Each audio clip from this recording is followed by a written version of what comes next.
Janagama MLA Muthireddy కూతురు తుల్జా భవానీ రెడ్డి నేడు చేరియాలకు రానున్నారు. భవానీ రెడ్డి రాకతో చేరియాల్లో టెన్షన్ వాతావరణం నెలకొంది.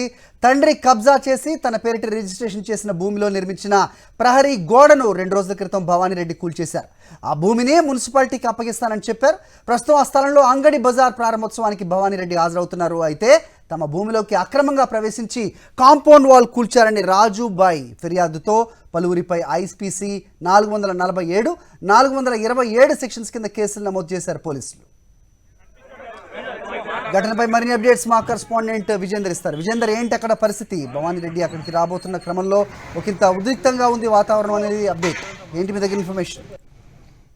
హరి, జనగామ నియోజకవర్గ ఎమ్మెల్యే ముత్తిరెడ్డి యాదగిరెడ్డి కూతురు తుల్జా భవానీ రెడ్డి ఈ రోజు చర్యలకు రావడం, ఆమె మీద ఇప్పటికే పోలీసులు కూడా కేసు నమోదు చేయడం జరిగింది. అయితే రహస్యంగా పోలీసులు కేసు ఆమె మీద అయినట్టు చెప్పడం లేదు. అయితే ఎఫ్ఐఆర్ లో మాత్రము ఆమె పేరు ఏవన్గా నమోదు చేయడం జరిగింది. అంటే ఆ భవానీ రెడ్డి పేరిట ఉన్నటువంటి స్థలంలో 1270 గజాల స్థలానికి సంబంధించి చుట్టూ ప్రహరీ గోడ ఏర్పాటు చేయడంతో ఆ ప్రహరీ గోడను 2 రోజుల క్రితము పూడ్చివేయడం జరిగింది. అయితే పూడ్చివేసిన క్రమంలో భవానీ రెడ్డితో పాటు స్థానికులు కూడా ఇందులో పాల్గొనడం జరిగింది. అయితే భవానీ రెడ్డికి సంబంధించిన స్థలంతో పాటు పక్కన రాజుబాయ్ అనే మహిళకు సంబంధించిన ఆ స్థలంలో కూడా స్థానికులు ప్రవేశించి ఆ గోడను పాలకు సంబంధించిన గోడను కూడా కూల్చివేయడం జరిగింది. దీంతో రాజుబాయ్ అనే మహిళ పోలీస్ స్టేషన్ లో ఫిర్యాదు చేయడంతో భవానీ రెడ్డితో పాటు నరసింహరావు, అదేవిధంగా శ్రీనివాసరెడ్డి, అశోక్ తో పాటు పలువురిపై కేసు నమోదు చేసినట్టుగా ఎఫ్ఐఆర్ లో పొందుపరచడం జరిగింది.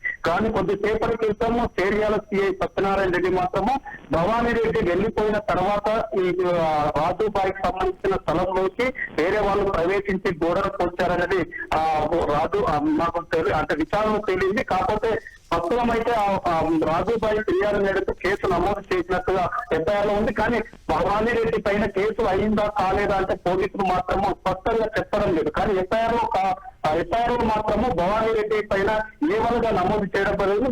ప్రస్తుతం మన చేతిలో సాక్షి చేతిలో మాత్రం ప్రస్తుతం ఆ ఎఫ్ఐఆర్ కాపీ కూడా ఉండడం జరిగింది. అంటే ఎఫ్ఐఆర్ లో భవానీ రెడ్డి పేరు ఉన్నప్పటికీ పోలీసులు మాత్రం బయటికి చెప్పడం లేదు. అయితే ఈ రోజు భవానీ రెడ్డి చేర్యాలకు వస్తుండటంతో మళ్ళీ ఏమైనా గొడవలు అవుతాయనే ఉద్దేశంతో పోలీసులు ఆ విషయాన్ని దాచిపెట్టడం జరుగుతుంది. అయితే భవానీ రెడ్డి మాత్రం ఈ రోజు చేర్యాలకు వచ్చి మధ్యాహ్నం సమయంలో చేర్యాలకు చేరుకొని ఏదైతే తండ్రి కబ్జా చేసి తన పేరిట రిజిస్ట్రేషన్ చేశారని ఆరోపిస్తున్న స్థలం ఉందో ఆ స్థలాన్ని మున్సిపాలిటీకి అప్పగిస్తానని ఇప్పటికే భవానీ రెడ్డి చెప్పడం జరిగింది.